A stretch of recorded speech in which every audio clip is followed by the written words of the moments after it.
नमस्कार, जय हिंद, वंदे मातरम। आप सभी विद्यार्थियों का स्वागत है आपके अपने यूट्यूब प्लेटफॉर्म उदय एजुकेशन में। विद्यार्थियों, इस वीडियो में बात करेंगे कक्षा 8वीं बोर्ड परीक्षा 2024 की दृष्टि से इम्पोर्टेंट आपके हिंदी विषय के पेपर के बारे में, जो कि आपके आने वाले बोर्ड एग्जाम की दृष्टि से वेरी वेरी मोस्ट इम्पोर्टेंट रहने वाला है और आप सभी विद्यार्थियों के लिए वरदान साबित होने वाला है। विद्यार्थियों, पूरा पेपर मैं आपको उत्तर सहित बताने वाला हूँ और यहाँ से आपके काफ़ी प्रश्न कवर होने वाले हैं। इन प्रश्नों को आप अच्छे से याद कीजिएगा। मैं जो चीज़ें बता रहा हूँ उनको ध्यान से आप देखिएगा। बिल्कुल आपको काफ़ी अच्छा महसूस होगा और आपके एग्ज़ाम में आप बेस्ट स्कोर कर पाएंगे अन्य विद्यार्थियों के मुकाबले, ये मुझे पूरी आशा है। तो विद्यार्थियों, इस वीडियो को अंत तक देखिएगा, इसे ज़्यादा से ज़्यादा शेयर कीजिएगा। अभी तक आपने हमारे चैनल को सब्सक्राइब नहीं किया है तो चैनल को सब्सक्राइब जरूर कर दीजिएगा। कक्षा 8 के सभी विषय की तैयारी मैं इसी चैनल पर करवाने वाला हूँ। विद्यार्थियों, डायरेक्ट प्रश्न भी कई सारे हैं, वो आपके एग्ज़ाम में देखने को मिल सकते हैं, तो आप पूरा देखिएगा, अच्छे से प्रश्नों को समझिएगा। पैटर्न आपके यही रहने वाला है। सबसे पहले आपके वस्तुनिष्ठ प्रश्न आएंगे, यानी अबसद के रूप में 8 प्रश्न आने वाले हैं। इसमें पहला प्रश्न है, बाज ने किसके लिए अपने प्राणों का बलिदान दिया? लहरों के लिए, हवा के लिए, स्वतंत्रता के लिए या फिर आकाश की शून्यता के लिए? तो विद्यार्थियों, इसका सही आंसर होगा आकाश की शून्यता के लिए बाज ने है वो अपने प्राणों का बलिदान दिया, यानी ऑप्शन ग रहेगा इसका सही आंसर।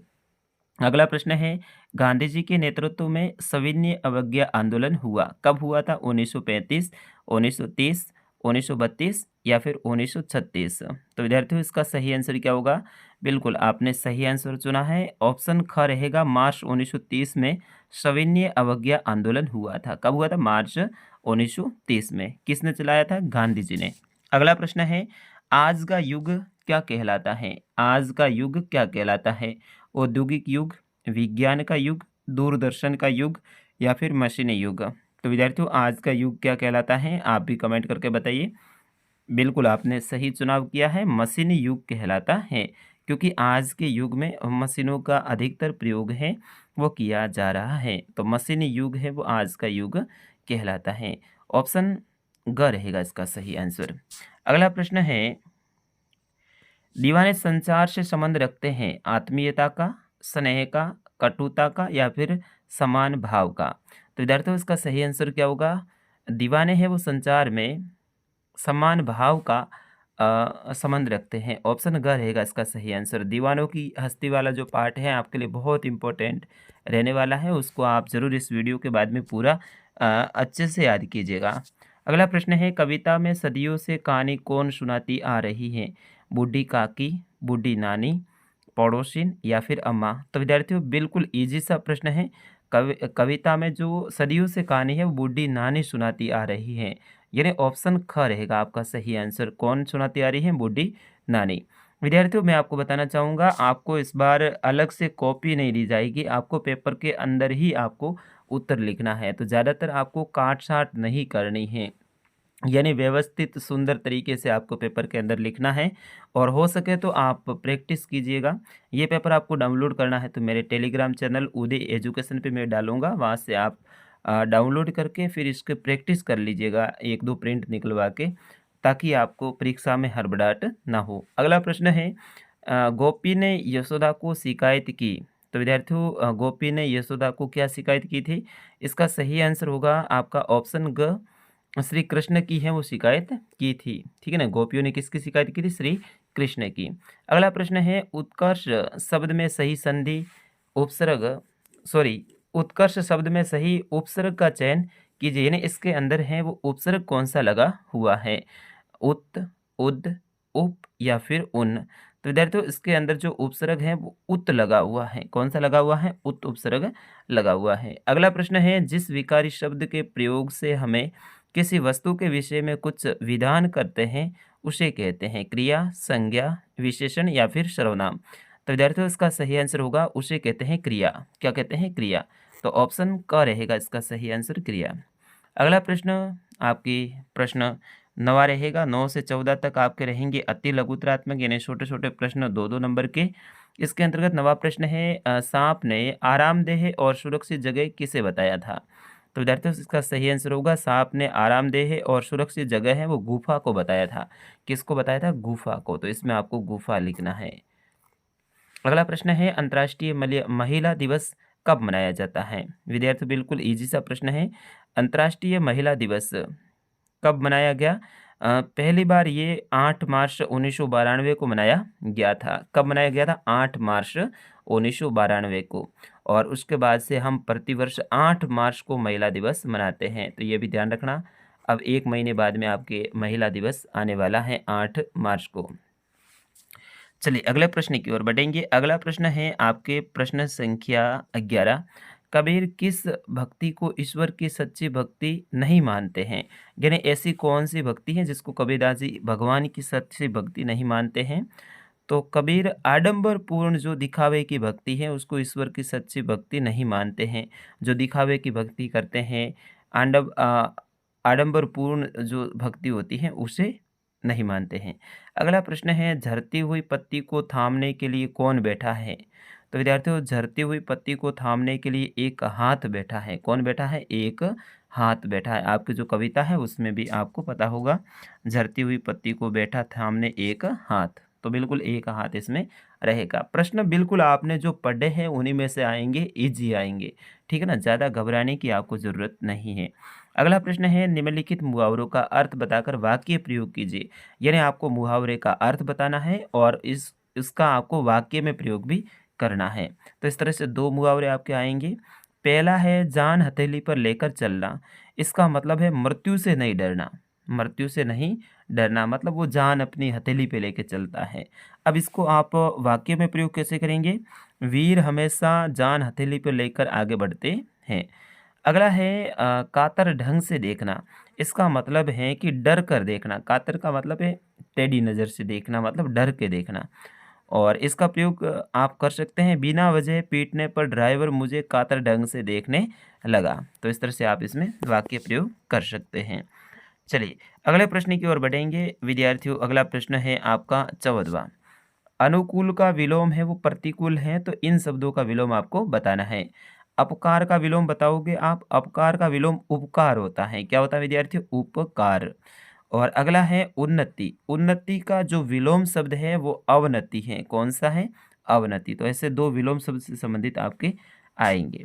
15वां प्रश्न है इसे तो किसी क्रांतिकारी आंदोलन का नेता होना चाहिए, लेखक ने ऐसा क्यों कहा है?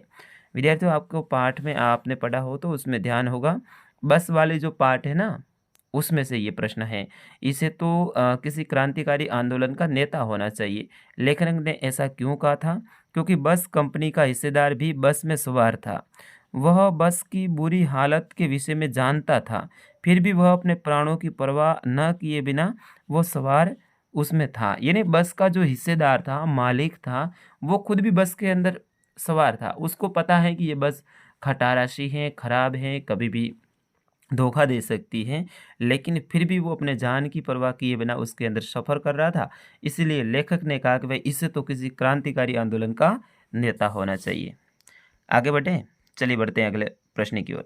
अगला प्रश्न है ओस की बूंद क्रोध और घृणा से क्यों काँप उठी? विद्यार्थियों इसका आंसर आपको आता है तो आप ज़रूर दीजिएगा। ओस की बूंद करुणा और क्रोध से क्यों काँप उठी?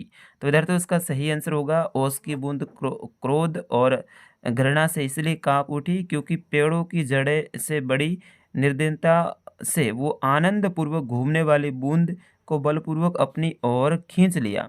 परिणाम ये हुआ कि पेड़ की जड़ से पत्तियां तक पहुंचने के लिए 3 दिन तक उसको परेशानी में रहना पड़ा था। किसको? ओस की बूंद को। अगला प्रश्न, पैदल यात्री के लिए सड़क के कोई 2 प्रमुख 4 नियम बताइए। पैदल यात्री हैं, वो सड़क को पार कर रहा है, तो 4 नियम आपको बताने हैं। विद्यार्थियों इसके नियम क्या हो सकते हैं आप भी ज़रूर कमेंट करके बताइए। सड़क सुरक्षा से संबंधित आपके एक प्रश्न आने वाला है, तो इसमें आप उत्तर लिखिएगा। दौड़कर या फिर जल्दबाजी में सड़क पार नहीं करनी चाहिए। खड़ी गाड़ियों के सामने या बीच से सड़क पार न करें। सड़क पार करते समय अंधा मोड़ या फिर ऐसा मोड़ जहां पर आने वाला वाहन चालक आपको देख न सके, ऐसे मोड़ से सड़क पार नहीं करनी चाहिए। और रेलिंग से कूदकर कभी भी सड़क को पार नहीं करना चाहिए। अगला प्रश्न है, आपके ग्राम पंचायत में या फिर आपके ग्राम में स्वच्छ भारत मिशन का क्या प्रभाव पड़ा? तो हमारे गाँव में स्वच्छ भारत मिशन का ये प्रभाव पड़ा कि सब घरों में शौचालय बन गए, सड़कों एवं नालियों की सफाई पर सबका ध्यान रहता है, गाँव में पेयजल के स्रोत स्वस्थ रखे जा रहे हैं और सभी लोग स्वच्छता का महत्व समझने लगे हैं।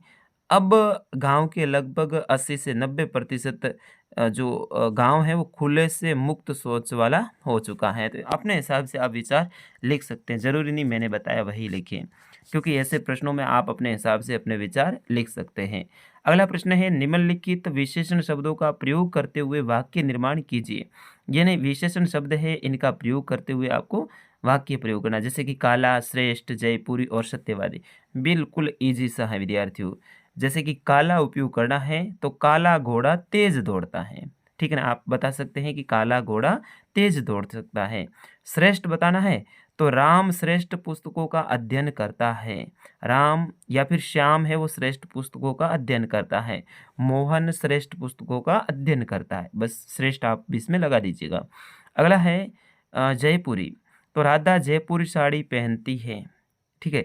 और फिर सत्यवादी, तो राजा हरिश्चंद्र सत्यवादी थे। तो इस तरह से आप इसमें लिख दीजिएगा। आगे अगला प्रश्न है 20वां कि निम्नलिखित पद्यांश की सप्रसंग व्याख्या कीजिए। ये जो दो लाइनें दे रखी हैं, जाति न पूछो सादगी पूछ लीजिए ज्ञान, मोल करो तलवार का पड़ा रहने दो म्यान। इसके बारे में आपको इसकी व्याख्या करनी है। तो आपको पता है ये आपके कबीरदास जी के द्वारा लिखित एक दुआ है, कबीर की साखियाँ आपका पाठ है, उसमें से लिया गया है। और यहाँ पर कबीर जी ने मनुष्य को जाति पाति की भावना को त्याग देने का ज्ञान की बातें कही हैं और मतलब की जो काम है उससे मतलब रखने की बात कही है। आप इसके बारे में विस्तार से लिख दीजिएगा, ठीक है ना। आप लिखेंगे तो अच्छे से आपको 4 नंबर इसमें मिल जाएंगे। अगला प्रश्न है, निम्नलिखित शब्दों का उनके सामने दिए गए शब्दों से उचित अर्थ का चयन कर मिलान करना है। तो मिलान कीजिए। हस्ती का संबंध है सामर्थ्य, ऑप्शन ख से रहेगा। बंधन का अर्थ है भेड़िया, इससे कर दीजिएगा। सौरभ है, इसका मतलब होता है खुशबू। और झरती, झरती का संबंध गिरती से हो जाएगा। और मोल, मोल का मतलब होता है अमूल्य, अमूल्य से मिलान कर दीजिएगा, मोल का मतलब मूल्य। और धाम का मतलब है भवन, इससे आप मिलान कर दीजिएगा। तो इस तरह से आपको मिलान करना है। बड़े अगले प्रश्न की ओर। विद्यार्थियों वीडियो को लाइक करना है। आपने यहाँ तक देखा है तो बिल्कुल आगे कुछ ही प्रश्न रहे हैं, इन प्रश्नों को अच्छे से देखिएगा। दिए गए कोष्टक में उचित शब्दों का चयन कर रिक्त स्थान की पूर्ति कीजिए। यानी कोष्टक में जो शब्द दे रखे हैं इनको देख के आपको खाली जगह भरनी है। यह कंचन की धाम सुहावत, तो इसमें यह कंचन के अब धाम सुहावत। दूसरे में आपका पूत आ जाएगा। तीसरे में आप लिखिए ज्ञान। चौथे में लिखिए बच्चों। पाँचवें में लिखिए तीर्था और छठे में लिखिए हस्ती। इस तरह से आप इसमें मिलान कर दीजिएगा। मिलान वाला है गद्यांश से, इनके प्रश्नों के उत्तर तो आप खुद दे सकते हैं विद्यार्थियों। अगला प्रश्न है, गद्यांश को ध्यानपूर्वक पढ़कर प्रश्नों के उत्तर दीजिए। आजकल काम नहीं करते काका मैंने पूछा, ये कौन से पाठ का हो सकता है? बदलू वाले पाठ का। आपके बदलू वाला लाख की चूड़ियाँ वो पाठ बहुत इंपॉर्टेंट है, उसमें से आपके गद्यांश आने की संभावना है। तो आप 1-2 गद्यांश का भी प्रैक्टिस कर लीजिए। वैसे आपके पास में आप रफ कॉपी रखते हो, उसके अंदर इन प्रश्नों के आप गद्यांश को पढ़िए, प्रश्नों को लिखिए और प्रश्न का उत्तर देने की कोशिश उस गद्यांश में से आप कीजिए। ऐसे प्रैक्टिस करनी, आप जितना ज़्यादा प्रैक्टिस करेंगे विद्यार्थियों उतना आपको फ़ायदा होने वाला। हम तो यहाँ से वीडियो में बता के चले जाते हैं, आपको यहाँ से फ़ायदा नहीं होने वाला इतना जब तक आप प्रैक्टिस नहीं करोगे। तो आपको थोड़ी थोड़ी प्रैक्टिस भी करनी है, ठीक है ना। पूरा वीडियो के भरोसे नहीं रहना है। अगला प्रश्न है 24वां कि अपने विद्यालय के प्रधान अध्यापक जी को शुल्क मुक्ति हेतु प्रार्थना पत्र लिखिए। यानी आपको शुल्क मुक्ति और टीसी 2 एप्लीकेशन अच्छे से तैयार करना है, दोनों में से एक आने की पूरी संभावना है। शुल्क मुक्ति आपको अच्छे से याद करना है और टीसी के बारे में, ठीक है। और अथवा में ऑप्शन रहेगा संवाद। संवाद आपको आता है तो फिर तो सोने पे सुहागा। यानी संवाद बिल्कुल ईजी होता है। संवाद का मतलब होता है 2 व्यक्ति बातचीत कर रहे हैं, उन बातचीत को आप लिखिए। जैसे कि यहाँ पर छात्र और प्राचार्य के मध्य नवीन प्रवेश हेतु संवाद लिखिए। तो छात्र पूछेगा, श्रीमान जी क्या मैं अंदर आ सकता हूँ? तो फिर वो बोलेंगे हाँ, आप अंदर आ सकते हो। फिर छात्र बोलेगा छात्र अंदर प्रवेश करके बोलेगा कि मैं आपके विद्यालय में प्रवेश लेना चाहता हूँ। फिर प्राचार्य जो हैं वो बोलेंगे कि पहला विद्यालय क्यों छोड़ना चाहते हो आप? फिर छात्र बोलेगा, फिर वो आपस में बातचीत होती रहेगी। तो इस तरह से आप इसमें लिख सकते हैं। और अंतिम प्रश्न आपके लिए बेहद इम्पोर्टेंट, आपको एक निबंध लिखना है। बालिका शिक्षा आदर्श विद्यालय, मेरा प्रिय खेल, स्कूल की पिकनिक। इसमें आपके लिए मेरे हिसाब से सबसे बेस्ट है आपका मेरा प्रिय खेल, ऑप्शन ग।